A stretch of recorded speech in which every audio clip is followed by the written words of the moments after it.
ఇంట్లో కూర్చుని ఇంగ్లీష్ నేర్చుకోవాలనుకుంటున్నారా? అయితే వెంటనే మా స్పోకెన్ ఇంగ్లీష్ క్లాసెస్కి కాల్ చేయండి. హలో నమస్తే, welcome to Suman TV. Universal సృష్టి ఫర్టిలిటీ సెంటర్ అండ్ నమ్రత మీద ఇప్పుడు కేసు అనేది మనం చూస్తూ ఉన్నాం. అంటే దాని మీద అలిగేషన్స్ కానీ, అంటే సారోగసీ గురించి కావచ్చు, లేదంటే ఫర్టిలిటీ సెంటర్స్ గురించి కావచ్చు, చాలా రకాలుగా ఇప్పుడు చూస్తున్న ఈ కేసే మనకి బయటికి వచ్చింది. కాకపోతే ఎప్పటి నుంచో ఇవి జరుగుతూ ఉన్నాయి, బట్ వెలుగులోకి రాలేదు. అయితే దీనికి సంబంధించి ఈరోజు మనతో పాటు మాట్లాడడానికి మన స్టూడియోలో ఉన్నారు పోలీస్ డిపార్ట్మెంట్ నుంచి మధు గారు. వీరితో మాట్లాడి దీనికి రిలేటెడ్ విషయాలన్నీ కూడా మనం తెలుసుకుందాం. నమస్తే అండి మధు గారు. నమస్తే మేడం. సో ఇప్పుడు చూస్తున్నాం నమ్రత మీద కేసు అనేది ఇప్పుడు రన్ అవుతుంది.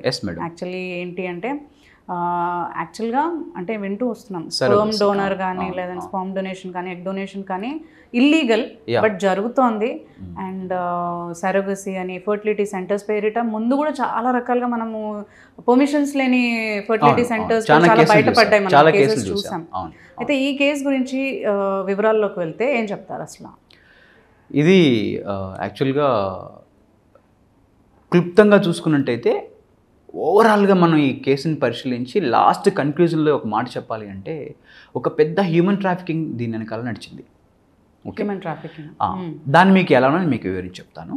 ముందుగా అయితే ఈ ఫెర్టిలిటీ సెంటర్లో ఏంటంటే, ఎనీ ఫెర్టిలిటీ సెంటర్లో ఏముంటుందంటే మేడం, ఈ పెళ్ళైన వాళ్ళకి పిల్లలు పుట్టకపోతే వాళ్ళు అప్రోచ్ అయినప్పుడు ఫస్ట్ వాళ్ళకు IUI అనే ఒక ట్రీట్మెంట్ మెథడ్లో ఫస్ట్ కన్సీవ్ అవ్వడానికి ప్రయత్నం చేస్తారు. అంటే ఇన్సెమినేషన్ ఇంటూ ది యూట్రస్.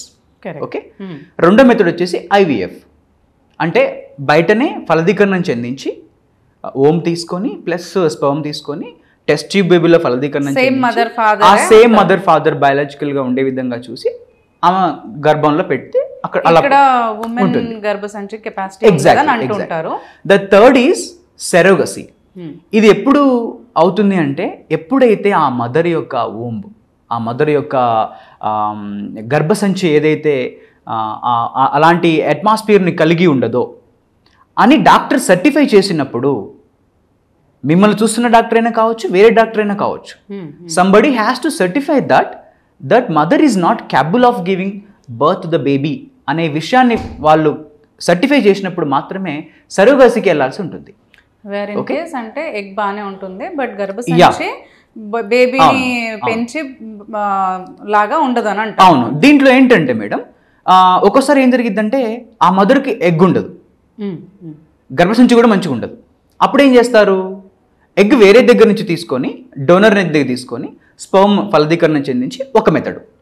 ఒకసారి స్పర్మ్ కౌంట్ లేకపోవడం, స్పర్మ్ మంచిగా ఉండకపోవడం జరిగినప్పుడు ఏం చేస్తారు అంటే, మదర్ యొక్క ఎగ్ సేమ్ ఉంటుంది, స్పర్మ్ తీసుకుంటారు, ఆమె గర్భసంచి కూడా బాగోదు అనుకుంటే మళ్ళీ వేరే గర్భంలోకి దాన్ని సరోగసీ ద్వారా ఎవరైతే వేరే మదర్ డోనర్ ఉంటారో ఆమె అద్దె గర్భం ఇచ్చే వాళ్ళ ద్వారా తీసుకొని అందులో ప్రవేశపెట్టడం జరుగుతుంది. ఇందులో మనం గమనించవలసింది ఏంటంటే, as per surrogacy regulation act 2021 ప్రకారము ఇది కమర్షియల్ చేయడానికి లేదు. అంటే నేను గర్భసంచి ఇస్తాను, నాకు డబ్బులు ఇవ్వండి, లేదంటే మీరు నాకు గర్భసంచి ఇవ్వండి, నేను మీకు డబ్బులు ఇస్తాను అనేది ఆ ప్రక్రియ లేదు. అంటే ఆ ప్రక్రియని కంప్లీట్గా తీసేసి అది చట్టంలోకి తీసుకొచ్చి అది నేరము అని చెప్పి ఇది ఒక కొత్త రూల్ పెట్టారు. ఏంటి అంటే ఫస్ట్ ఉండిందా ఇక్కడ మనం మాట్లాడాలంటే, ఇంతకు ముందు అది కూడా లీగలైజ్డ్ కాదు. There are some norms. ఆ నామ్స్ ప్రకారము హెల్దీ గర్భాన్ని తీసుకొని పిల్లల్ని కనొచ్చు, విదేశీయులు కూడా ఇక్కడికి వచ్చి పిల్లలు కనిపోయేటువంటి పరిస్థితి ఉండేది. కానీ అది కాలక్రమేణా ఏమైంది అంటే మేడం, పెద్ద వ్యాపారం అయిపోయింది. కొన్ని కోట్లలో వ్యాపారం అయిపోవడం వల్ల ఏం జరుగుతుంది అంటే, దాంట్లో పారదర్శకత లోపించి ఎవరైతే బేబీని ఇచ్చే ఆ మదర్ ఉన్నారో తను టేకింగ్ కేర్కి గురి కావట్లేదు. అంటే తను అనారోగ్యం పాలై చనిపోయేటువంటి పరిస్థితి వస్తుంది.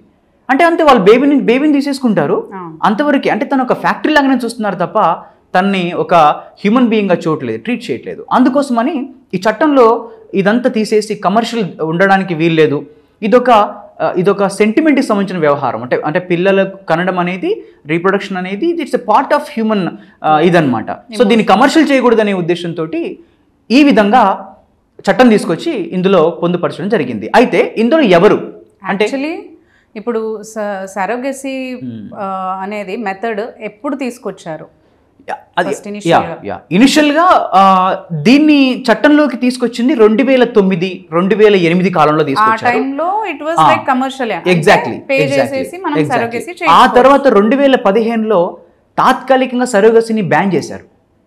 చేసి ఇప్పుడు మీరు చెప్పిన ఇబ్బందులు ఎగ్జాక్ట్లీ కొన్ని కంప్లైంట్స్ వల్ల, కొన్ని మిస్యూజ్ అవ్వడం వల్ల సరోగసీని బ్యాన్ చేసి మళ్ళీ వాటికి కొన్ని నామ్స్, చట్టాన్ని రూపొందించి 2021లో సరోగసీ రెగ్యులేషన్ యాక్ట్ అనేది ఒకటి తీసుకొచ్చి అందులో కొన్ని విషయాలు పొందుపరిచారు. అందులో మొదటి విషయం ఏంటంటే, ఏ కపులైనా పెళ్ళైన 5 సంవత్సరాల లోపు సరోగసీకి అర్హులు కాదు. 1. 2, ఆ మదర్కి పిల్లలు పుట్టరు అంటే ఆమె గర్భధారణకు ఆమె గర్భం ప్రాపర్గా లేదు అని సర్టిఫై చేసినప్పుడే సరోగసీకి అర్హులు. 3, విడో మదర్ సరోగసీకి అర్హురాలు, విడో ఫాదర్ సరోగసీకి అర్హుడు. వీళ్ళు కాకుండా there is age limit for that. 30 నుంచి 45 లోపు మహిళలు, పురుషులు మాత్రమే సరోగసీకి అర్హులు. ఆ పైబడిన వాళ్ళు సరోగసీకి అర్హులు కాదు. అంతేకాకుండా ఎల్జిబిటిక్యూ కమ్యూనిటీ ఉన్నారు, లెస్బియన్ అండ్ గే కమ్యూనిటీ ఉన్నారు, వాళ్ళు కూడా సరోగసీకి అర్హులు కాదు. విదేశీయులు ఉన్నారు, విదేశీయులు ఇండియాలో వచ్చి సరోగసీ తీసుకుంటా అంటే కుదరదు, చట్టం ఒప్పుకోదు. అంటే మీరు చెప్పేది తీసుకోవడం గురించి, సరోగసీ పార్ట్ అవుతున్న వాళ్ళ గురించి. అవును, కాదు. సరోగసీ తీసుకోవడం అంటే వాళ్ళు ఇక్కడికి వచ్చి డాక్టర్ని కన్సల్ట్ అయ్యి వేరే అప్రోచ్ అయ్యి సరోగసీ తీసుకోవడం లాంటి పిల్లలు తీసుకుని వెళ్ళిపోతారు. సో ఇక్కడ ఏంటంటే సరోగసీ వల్ల బాధితులు ఎవరు అంటే, 1 ఆ మదర్ ఎవరైతే తన గర్భసంచిని దానం చేస్తుందో ఆమె, 2 ఎవరైతే బేబీని తీసుకుంటున్నారో వాళ్ళు లక్షల్లో పేమెంట్ చేసి వాళ్ళు, ఈ కేసులోనే జరిగింది. ఈ కేసులో వాళ్ళకు పిల్లలు పుట్టరని తెలిసిన తర్వాత సరోగసీ కోసం అప్రోచ్ అయినప్పుడు వీళ్ళు ఏం చేశారంటే, డాక్టర్ నమ్రత గారు ఏం చేశారు అంటే, అసలు వాళ్ళు ఐవీఎఫ్కి వచ్చారు. ఫస్ట్ బేసిక్గా మనం హాస్పిటల్కి వెళ్ళగానే ఐవీఎఫ్ అనగానే, ఐవీఎఫ్ కాన్సెప్ట్ మీకు ఇప్పుడే చెప్పాను మీకు. సో సేమ్ ఎగ్ తీసుకుంటారు, టెస్ట్ దాన్ని ఫలదీకరణ చెందించి గర్భంలో ప్రవేశపెట్టిన తర్వాత అక్కడ గర్భంలో పిండం పెద్దదై బాబు పాప పుట్టడం జరుగుతుంది. ఇక్కడ స్కామ్ జరిగింది కాబట్టి అంటే యాక్చువల్గా ఆ కపుల్ ఎలిజిబుల్ అయ్యి ఉంటారు. ఎలిజిబుల్ అయినప్పటికీ కూడా వీళ్ళు ఏం చేశారు, మిస్గైడ్ చేసి మీకు surrogacy is the best way, me biological పిల్లలే పుడతారు, మీ కడుపులో పెరగడం ఎందుకు, మేము బయట పెంచిస్తాము అని చెప్పేసి వాళ్ళ దగ్గర నుంచి ఎగ్ పికప్ చేసుకొని, స్పర్మ్ పికప్ చేసుకొని ఒక ల్యాబ్లో వైజాగ్లో, మొత్తం ఇదంతా వైజాగ్ షిఫ్ట్ చేశారు. అక్కడ నుంచి అంటే ఇక్కడ నుంచి అక్కడికి పంపించారు. వైజాగ్ పంపడానికి గల కారణం ఏంటంటే, వైజాగ్ పరిధిలో ఉన్నటువంటి ఒక ఏజెన్సీ ఏరియాలో వీళ్ళు ఎవరైతే పేదలు ఉంటారో వాళ్ళని టార్గెట్గా చేసుకొని ఆ పేదల ద్వారా పుట్టిన పిల్లల్ని, పసి పిల్లల్ని, అంటే అప్పుడే పుట్టి ఒక వారము, జస్ట్ ఒక 3-4-5 days అయిన పిల్లల్ని తీసుకొని వీడు ఆల్రెడీ బుక్ చేసి పెట్టుకుంటారు కదా, ఈ బుక్ చేసి పెట్టుకున్న వాళ్ళతో ఈ డేట్స్ ఇవన్నీ క్యాలిక్యులేట్ చేసుకొని కరెక్ట్ టైంకి వాళ్ళని తీసుకొచ్చి వీళ్ళ చేతులు పెట్టడం జరుగుతుంది. సో అప్పుడు వీళ్ళు ఏమనుకుంటారు, ఆబ్వియస్గా మా పిల్లగాడే అనుకుంటారు, మా పిల్లే అనుకుంటారు. ఎలా అనుకుంటారు అంటే, వాళ్ళు డాక్యుమెంట్స్ చూపిస్తారు, ఆ తర్వాత వాళ్ళు టెస్ట్ రిపోర్ట్లు పంపిస్తారు, ఆ తర్వాత scanning reports, live scanning reports video తీసి మరీ పంపుతారు, మీ బాబు కలుగుతుంది, మీ పాప కలుగుతుంది అని చెప్పడానికి. సో వాళ్ళు ఆల్వేస్ ఏం చేస్తారు అంటే, చూడండి ఇది బేసిక్గా ఏం చేయాలి అంటే, వాళ్ళు సరోగసీ కోసం ఎవరైతే మదర్ గర్భసంచి ఇస్తుందో ఆమెకు డబ్బులు పే చేయాలి. సరోగసీ ప్రొసీజర్ కోసం వీళ్ళకు డబ్బు ఖర్చు అవుద్ది. సో ఇదంతా లేకుండా ఇల్లీగాలిటీ ఇక్కడే స్టార్ట్ అయింది. యాక్చువల్లీ పే చేయకూడదని చెప్పారని అంటున్నారు మీరు. ఎగ్జాక్ట్లీ. సో ఇక్కడ పే చేసి తీసుకుంటున్నారు కాబట్టి ఇక్కడ అన్అఫీషియల్ ఇక్కడే స్టార్ట్ అయిపోతుంది. అన్అఫీషియల్ అక్కడే స్టార్ట్ అయిపోతుంది. ఎందుకంటే చట్టం క్లియర్గా చెప్తుంది, there is no payment should be done, only willing తోటి వెల్ విషర్స్, బంధువులు, వాళ్ళు కూడా ఆరోగ్యంగా ఉన్న వాళ్ళు మాత్రమే సరోగసీకి అర్హులు. వాళ్ళకు కూడా ఏజ్ లిమిట్ ఉంది, వాళ్ళు కూడా ఏజ్ లిమిట్ ఉంది. There is everything there in the act అనమాట. సో వీళ్ళు అక్కడ దాన్ని మిస్ప్లేస్ చేసి కేవలం సరోగసీ అనేది కేవలం ఒక నాటకం మాత్రమే, అంటే యాజ్ పర్ రికార్డులో ప్రొసీజర్స్ మొత్తం చూపిస్తూ, వాళ్ళ దగ్గర నుంచి రికార్డ్స్ చూపిస్తూ, వాళ్ళకి వీడియో చూపిస్తూ, పేమెంట్ తీసుకుంటూ, బయట ఎక్కడో కన్నా ఒక పసిగుడ్డుని తీసుకొచ్చి ఇది మీ పాప అని చెప్పి అప్పచెప్పడం జరిగింది.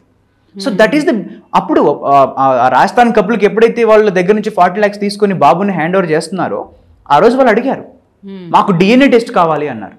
ప్రాబ్లం ఏమీ లేదు, మీ బాబునే, definitely we'll done it soon, not a issue అని చెప్పేసి వాళ్ళకు అప్పగించడం జరిగింది. కానీ వాళ్ళకి అనుమానం వచ్చింది. ఎందుకు అంటే, మనం కరెక్ట్గా చూసినట్టయితే మేడం, ఒక అర్బన్ ప్రాంతంలో ఉన్న పిల్లలకి, రూరల్ ప్రాంతంలో ఉన్న పిల్లలకి కొంచెం అడవి ప్రాంతంలో ఏజెన్సీ ప్రాంతంలో ఉన్న పిల్లలకి ఫేషియల్ ఫీచర్స్ కానీ వాళ్ళ బాడీ స్ట్రక్చర్ ఫీచర్స్ కానీ డిఫరెంట్గా ఉంటాయి ఆబ్వియస్గా. సో వాళ్ళు గుర్తుపట్టగలుగుతారు, పెద్ద విషయం కాదు అది. వాళ్ళకి అనుమానం వచ్చే థర్డ్ పార్టీ దగ్గర మళ్ళీ DNA టెస్ట్ చేపిస్తే ఈ వ్యవహారం అంతా కూడా బయటపడ్డది. అట్లా ఇక్కడ చూస్తే మనకి చాలా తప్పులు అయితే జరిగాయి అనుకోవచ్చు. ఒకటి, తన ఎలిజిబుల్ ఉన్నా కానీ గర్భసంచి మోయడానికి ఎలిజిబుల్ ఉన్నా కానీ దే మిస్లీడెడ్ అండ్ సరోగసీకి వెళ్ళమన్నారు ఒక బిజినెస్. మరి ఇంకోటి, వాళ్ళు సరోగసీ ప్రాసెస్ చేయిస్తున్నాము అని చెప్పి ఇంకో ఆమెని అక్కడ తీసుకొని ఆమెతో ఇల్లీగల్ ఫార్మాలిటీస్ అన్నీ చేశారు. ఎగ్జాక్ట్లీ. అండ్ ఇక్కడ ఇంకోటి కూడా అయ్యి ఉండొచ్చు, అంటే వాళ్ళు స్పర్మ్ అండ్ ఎగ్స్ అయినా కానీ రెండు అసలు ఫర్టైల్ లేకపోయి ఉన్నా వాళ్ళు ఏం చేయలేదు అసలు. సో ఇన్ని విధాలుగా వాళ్ళు మిస్లీడ్ చేసుకుంటూ ఇవన్నిటిని తీసుకుంటూ వచ్చారు. సో ఇది ఎప్పటి నుంచి జరుగుతుంది అంటారు? ఇంతవరకు అసలు బయటకు పడలేదు, ఎన్నో కేసెస్ ఉన్నాయని అంటున్నారు కానీ ఇంతవరకు అది బయటపడకుండా ఎలా మేనేజ్ చేస్తుంటారు? మంచి మాట. అండ్ ఇప్పుడు బయటకు వచ్చినా కానీ వాళ్ళకి ఆ ప్రాసెస్ని వాళ్ళు అంటే ఇంకా మిస్లీడ్ చేయడానికే ట్రై చేస్తున్నారు. అవును మేడం.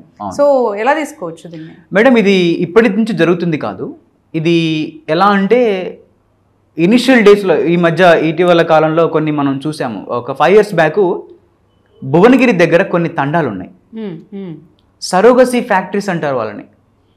హెల్దీగా ఉన్న ఫీమేల్ బాడీస్ని సరోగసీ కోసం మాత్రమే తీసుకొని వాళ్ళకి ఒక 3 lakhs 2 lakhs ఇచ్చేసి వాళ్ళని అలా పంపించేస్తారు.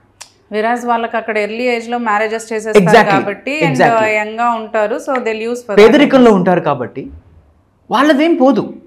ఏముంది, ఒక 9 నెలలు మనం కష్టపడితే మనకు ఒక 5 lakhs వస్తాయి, ఒక 2 lakhs వస్తాయి, ఒక 3 lakhs వస్తాయి, మన అవసరాలు తీరుతాయి కదా అనుకుంటారు.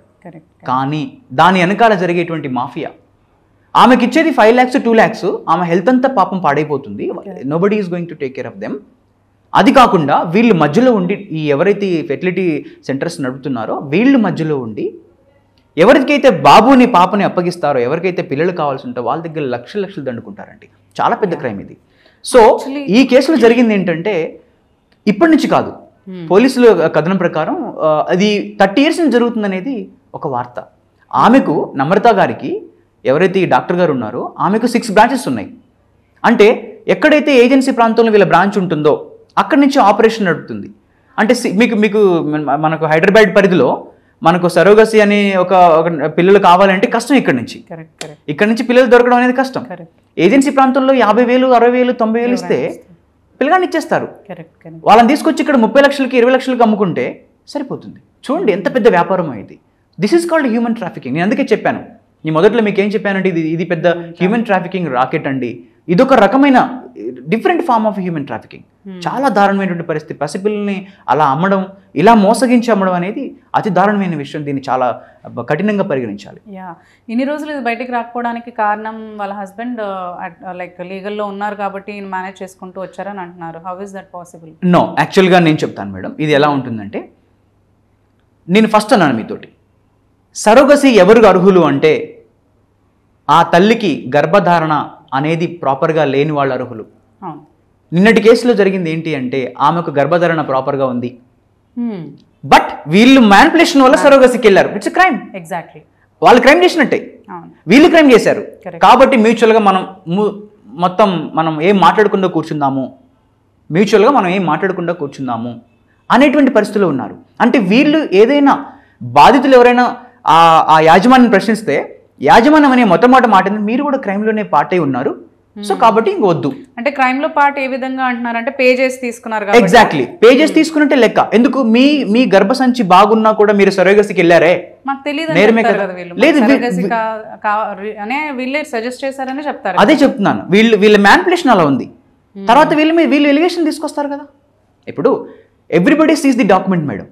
ఈరోజు మనం ఎవిడెన్స్ డాక్యుమెంట్ బేస్డ్ అని మనం ఎప్పుడో అనుకున్నాం.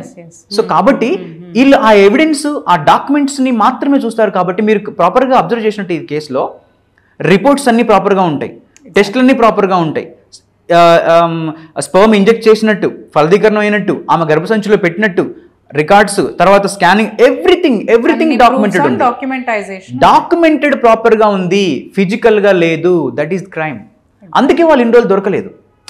మీరు ఫర్ ఎగ్జాంపుల్ వాళ్ళు కూడా తెలిసిన ఒకవేళ ఇలాంటివి ఏమన్నా బయటికి రాలేకపోయారు. చాలా మంది బాధితులు చెప్పుకోలేకపోయారు. ఎందుకంటే మళ్ళీ మన మీద క్రైమ్ అయిద్దేమో అని చెప్పుకోలేకపోయారు. ఓకే, ఒక కేస్ స్టడీ చెప్తాను మీకు నేను దీంట్లో. ఒక కపుల్ వెళ్తారు డైరెక్ట్గా 10 years అయింది పెళ్ళయి, మాకు పిల్లలు పుట్టట్లేదండి, ఐవీఎఫ్లు కూడా 4-5 సార్లు చేయించాము, మాకు సరోగసి కావాలి అంటారు. ఎంత ఖర్చున పెడతామంటారు. ఒక హాస్పిటల్, కొంచెం నిజాయితీ గల హాస్పిటల్, సారీ అండి మీకు అన్నీ బాగున్నాయి, మీకు సరోగసి చేయము, మీకు సరోగసి చేయాలంటే మీరు ఈ నామ్స్లోకి రావాలి అని చెప్పడం జరిగింది. సో ఇప్పుడు అదేంటి, అలా చేయడానికి వీల్లేదు, చేయించుకోవడానికి వీల్లేదు అంటే మీరు క్రైమ్లో పార్టీ ఉన్నట్టే లెక్క, మీరు బాబును తీసుకుంటున్నారు అంటే. సో అందుకని ఆ పేరెంట్స్ కానీ ఎవరైతే ఆ బాధితులు ఉన్నారో వాళ్ళు నోరు మెదపడం లేదు. చాలామంది కంప్లైంట్ అనేది ఇవ్వకుండా ఉండడం వల్ల వీళ్ళు ఆగడాలు ఇన్ని రోజులు సాగాయి అనమాట. ఎగ్జాక్ట్లీ. థ్యాంక్ యూ మధు గారు for sharing all the. Thank you అండి, థ్యాంక్ యూ వెరీ మచ్.